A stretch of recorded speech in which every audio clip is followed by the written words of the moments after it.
సరే చిన్న పిల్లలాగా ప్రవర్తిస్తూ ఉంటాడు. అయినా సరే చాలా మంది మనం చెప్పే లిప్ మూమెంట్ ద్వారా అతను అన్ని పదాలు చెప్పగలుగుతాడు.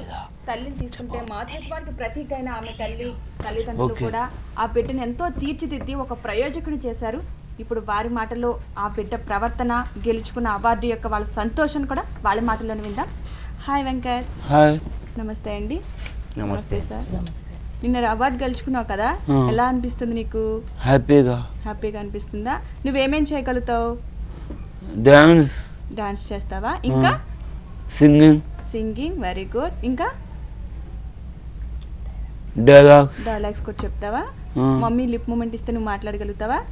ఓకేనా. విశాలాక్షి గారు, బాబు ఇలా గెలుచుకున్నాడు, మీకు ఎలా అనిపిస్తుంది? ఒక మాతృమూర్తిగా నాకు చాలా చాలా సంతోషంగా ఉంది మేడం. పనికి రాడని అని అనుకున్న వెంకట్ ఇప్పుడు రాష్ట్రపతి అవార్డు అందుకోవడం అంటే నా యొక్క ఆనందం నేను మాటల్లో వర్ణించలేను. ఓకే, రాధాకృష్ణ గారు, మీకు ఎలా అనిపిస్తుంది? ఈ మాటల్లో చెప్పలేని అనుభూతి అండి. ఎందుకంటే చిన్నప్పుడు ఏమీ పనికిరాడు, మంచానికే పరిమితమైపోతున్నాడు అని చుట్టుపక్కల వాళ్ళు చీదరించుకున్నారు. అలా చీదరించుకున్న వారే ఇప్పుడు ఆదరిస్తున్నారు, ఆహా ఓహో అంటున్నారు. ఎందుకంటే ఒక రిటైర్డ్ అబ్బాయిగా ఉండి, స్పెషల్ చిల్డ్రన్గా ఉండి ఎన్నో ప్రోగ్రామ్స్ చేస్తూ, స్కూళ్ళలో కాలేజీల్లో కూడా ఎన్నో మోటివేషన్ క్లాస్ చేస్తూ ఈ అబ్బాయి ద్వారా 10 మందికి స్ఫూర్తినిస్తూ ఇప్పుడు రాష్ట్రపతి అవార్డు గెలుచుకునేందుకు మాటల్లో చెప్పలేని అనుభూతిగా చాలా సంతోషంగా ఉందండి. ఓకేనండి. ఇక మానసిక వికలాంగుడిగా జన్మించి పుత్రులను చూసి మొదట్లో ఆ తల్లిదండ్రులు ఆవేదనకు గురయ్యారు. ఎన్నో అవమానాలు భరిస్తూ తమ బిడ్డను రత్నంలా చూసుకునేందుకు అహర్నిశలు శ్రమించారు. తమ సర్వస్వాన్ని ధారపోసి మట్టిని మణిగా మార్చింది ఆ తల్లి. 16 ఏళ్ల ఫలితం ఏకంగా రాష్ట్రపతి అవార్డుకి ఎంపికయ్యాడు ఆ బాలుడు. నేడు ఆ బాలుడు మన స్టూడియోకి వచ్చాడు. అంతేకాకుండా ఢిల్లీలో ప్రణబ్ ముఖర్జీ చేతుల మీదుగా అవార్డును అందుకున్నాడు. కడప జిల్లాకు చెందిన ఆ వండర్ బాయ్ పై స్టూడియో ప్రత్యేక కథను ఇప్పుడు మీరు చూస్తున్నారు.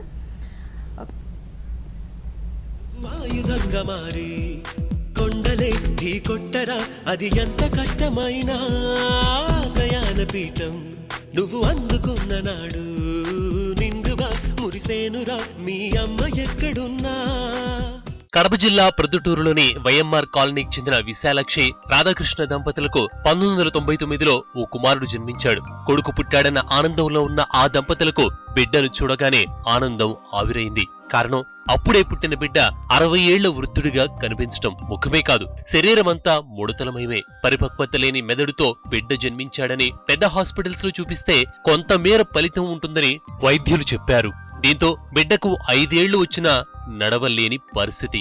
ఈ దశలోనే పిల్లాడికి హైదరాబాద్, చెన్నైలోని హాస్పిటల్స్ లో చికిత్స చేయించారు. వెంకట్ కు 7 ఏళ్ల వయసులో కొంత ఇంగిత జ్ఞానం సమకూరింది.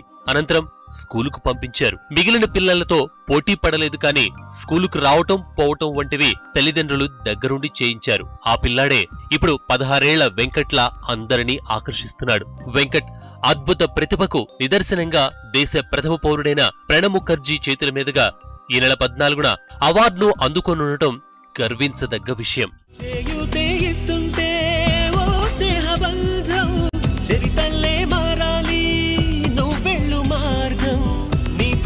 చూపించే ఆ రోజు కోసం ప్రతి అణువు కావాలి నీ వెనుక సైన్యం. వెంకట్ ను అందమైన శిల్పంలా తీర్చిదిద్దటంలో ఆ తల్లిదండ్రుల పాత్ర అనిర్వచనీయం. వెంకట్ పుట్టిన మొదట్లో అదే పనిగా రోజులో 18 గంటల పాటు ఏడ్చేవాడు. దీంతో చుట్టుపక్కల వారు ఈసడించుకునేవారు. పిల్లాడిని స్కూలుకు తీసుకువెళ్లినా చులకనగా చూసేవారు. అయితే ఆ బాలుడిని తీర్చిదిద్దాలని, వాడిలోనే తమ భౌతవ్యాన్ని నిరూపించుకోవాలని ప్రతిజ్ఞ పూనారు ఆ తల్లిదండ్రులు. పిల్లాడికి ఊయల ఊపుతూ తండ్రి పాటలు పాడేవారు. వచ్చి రాని మాటలతో మాట్లాడేవాడు ఆ పిల్లాడు. ఇది గ్రహించిన తల్లిదండ్రులు బెంగళూరులోని నిమ్హన్స్ హాస్పిటల్లో మానసిక వైద్యులతో చికిత్స చేయించారు. తల్లి విశాలాక్షి తన బిడ్డకు ఏ విధంగా మాటలు నేర్పించాలో, అక్షరాలు ఎలా దిద్దించాలో శిక్షణ తీసుకుంది. ఆ శిక్షణతోనే ఇప్పుడు ఇతరులు లిప్ మూమెంట్ ద్వారా ఏం చెప్తున్నారో దాన్ని వెంటనే వెంకట్ చెప్పేస్తాడు. స్వామి వివేకానంద, జవహర్లాల్ నెహ్రూ, రవీంద్రనాథ్ ఠాగూర్, వెంకటేశ్వర స్వామి, పార్వతీదేవి, వినాయకుడు, సాయిబాబా, చిరంజీవి, బాలకృష్ణ, నాగార్జున, కాదు నాగ చైతన్య అవి మళ్ళీ ఎత్తాను. నాగ చైతన్య. అమ్మ మాట కోసం నువ్వు ఆయుధంగా మారి కొండలే ఢీ కొట్టరా అది ఎంత కష్టమైనా ఆశయాల పీఠం నువ్వు అందుకున్న నాడు నిండుగా మురిసేనురా మీ అమ్మ ఎక్కడున్నా. అంతేకాదు లిప్ మూమెంట్ తో పాటలు కూడా సునాయాసంగా పాడగలడు. దాదాపు 400 పాటలను లిప్ మూమెంట్ ద్వారా పసిగట్టి పాడగలడు. ఇప్పటి వరకు 200 ప్రదర్శనలు ఇచ్చి అందరినీ ఆకట్టుకున్నాడు వెంకట్. ఎన్నో బహుమతులను సొంతం చేసుకున్నాడు. మరెందరో ప్రముఖులతో శబాష్ అనిపించుకున్నాడు.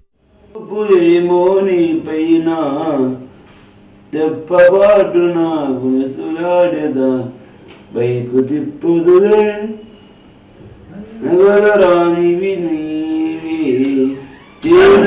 చేరు నేనే ఇది చివరను వీగు దొరికెను.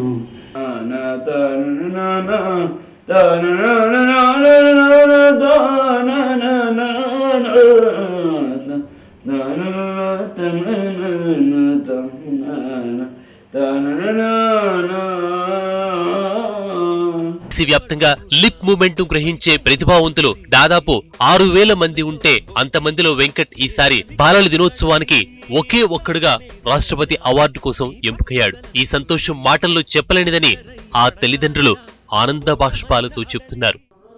ఇళ్లలోకి రాణించుకునే వాళ్ళు కాదు సార్. మేము బాబుని కూడా తాడుతో కట్టేసుకునే వాళ్ళము. అయితే నేను ఒక పట్టుదలతో స్వామి వివేకానంద బుక్స్, గాంధీ, మహాత్మా గాంధీవి ఎక్కువ చదివేదాన్ని. నథింగ్ ఈజ్ ఇంపాసిబుల్, ట్రై చేస్తే ఏదైనా వస్తుంది అని ఒక నమ్మకంతో బాబుని ఎలాగైనా ఈ అబ్బాయిని ఒక మంచి స్టేజ్లో చూపించాలి సమాజానికి అనేసి నేను మా హస్బెండ్ ఇంకా ఏ పని లేకుండా ఎన్ని ఉద్యోగ అవకాశాలు వచ్చినా నేను కూడా వద్దనుకొని మా హస్బెండ్ కూడా ఏ భూములు ఉన్నాయి మాకు అవి కూడా గుత్తకిచ్చేసి మేమిద్దరం బాబుని బాగా చేయాలి అనేసి ఈ విధంగా ఒక్కొక్క అడుగు అంచెలంచెలుగా అభివృద్ధి చేసుకుంటూ వచ్చాము. ఎంత చదువుకున్నా కానీ మేము ఇలా పేపర్లకు కానీ మీడియాకు కానీ ఇంత రేంజ్కి చేరుకోలేము కదా అనేవాళ్ళు ఇప్పుడు చాలామంది అంటున్నారు. అది చూసి ఒకవైపు చాలా చాలా ఆనందం అవుతూ అబ్బాయికి ఇప్పుడు కూడా మేము ఎప్పటికి కూడా తోడు ఉండాల్సిందే. మాకు ఆ వేదన, మేము అనుభవించిన వేదన ఇతరులు కూడా కలగద్దని మేము ఆ భగవంతుని కోరుకుంటున్నాము. మా అమ్మ మా నాన్న మా అన్న కోసం చాలా కష్టపడినారు. ఇప్పుడు రాష్ట్రపతి అవార్డు రావడం నాకు చాలా హ్యాపీగా ఉంది. మా ఫ్యూచర్లో కూడా మంచి ప్రోగ్రామ్స్ రావాలని కోరుకుంటున్నాను. అమ్మగా అన్నీ తానే కుటుంబ బాధ్యతను మర్చిపోకుండా కొడుక్కి అందమైన జీవితాన్ని ఇచ్చింది విశాలాక్షి. ఆమె పోరాటానికి భర్త తన పూర్తి సహకారాన్ని అందించాడు. ఇప్పటికీ మానసిక వైకల్యం ఉన్న వెంకట్ అద్భుతమైన ప్రతిభా పాటవాలను చూపడం ఆశ్చర్యం కలిగిస్తుంది. ఆ ఆశ్చర్యం ఆనందంగా మారి రాష్ట్రపతి అవార్డును అందుకోనుంది. తర్వాతి గమ్యం అమెరికా అధ్యక్షుడు ఒబామాను కలవడమే అంటున్నాడు వెంకట్.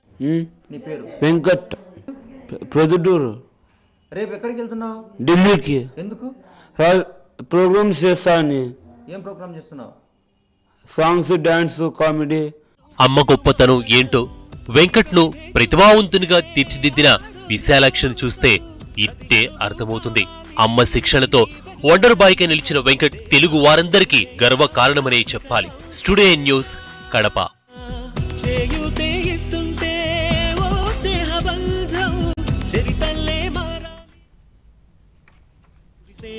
మీ అమ్మ ఎక్కడున్నా చేయూతే ఇస్తుంటే ఓ స్నేహబంధం చరితల్లే మారాలి నువ్వెళ్ళు మార్గం నీ ప్రతిభే చూపించే ఆ రోజు కోసం ప్రతి అణువు కావాలి నీ వెనుక సైన్యం.